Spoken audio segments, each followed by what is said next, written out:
তো hello everyone, দেখো আমি শাড়ি পরে রেডি হয়ে গেছি। এইটা হলো গিয়ে আমার লুক।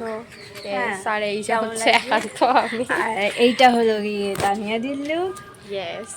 তো এখন আমরা যাচ্ছি মনসা পুজোর অঞ্জলি দেওয়ার জন্য। আমরা রেডি ফেডি হয়ে বেরিয়েছি। এই কেউ এখন কিন্তু আমরা বলবে বাড়ি না যে যাচ্ছি। আমাকে নতুন বউ লাগছে, ঠিক আছে? হ্যাঁ, আর আমাদের শাড়ি পরে কেমন লাগছে সেটা তোমরা অবশ্যই কমেন্টে জানিও। তো চলো এখন বাই আমরা বাই, যাই। দেখা হচ্ছে পরে। একদম অঞ্জলি দেওয়ার হ্যাঁ। ওখানে গিয়ে, মণ্ডপের ওখানে গিয়ে ভালো লাগছে। তো যেমনটা তোমাদের সাথে শেয়ার করলাম, আজকে ছিল মনসা পুজো।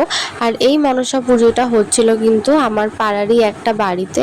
তো সকাল সকাল আমি কিন্তু ঘুম থেকে উঠে স্নান করে দুধ আর কলা যেটা দেওয়া হয় মনসা পুজোতে, সেটা কিন্তু আমি অনেক আগেই দিয়ে এসেছিলাম।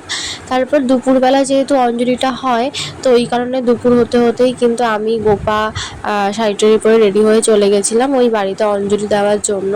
তো ফাইনালি তোমাদের সাথে আমি দেখো শেয়ার করছি এই বাড়ির মনসা ঠাকুরকে যেমন দেখতে ছিল। তোমরা অবশ্যই প্রে করো। তারপরে আমরা বসে গেছিলাম অঞ্জলি দেওয়ার জন্য, আর আমরা এখানে অঞ্জলিটা দিয়ে নিচ্ছিলাম। আর তোমরা যারা যারা মনসা পুজোতে অঞ্জলি দিয়েছো সেটা কিন্তু আমাকে কমেন্ট করে অবশ্যই জানিও। তো চলো, এখানে তো আমার অঞ্জলি দেওয়া কমপ্লিট হয়ে গেছে, এবার আমরা চলে যাচ্ছি বাড়ির দিকে। আর অঞ্জলি দেওয়ার পরে আমি চরণামৃত খেয়ে কিন্তু আমার উপোসটাকে ভঙ্গ করেছিলাম। তারপরে আমি চলে গেছিলাম বাড়িতে, কারণ বাড়িতে গিয়ে একটু ফ্রেশ হব।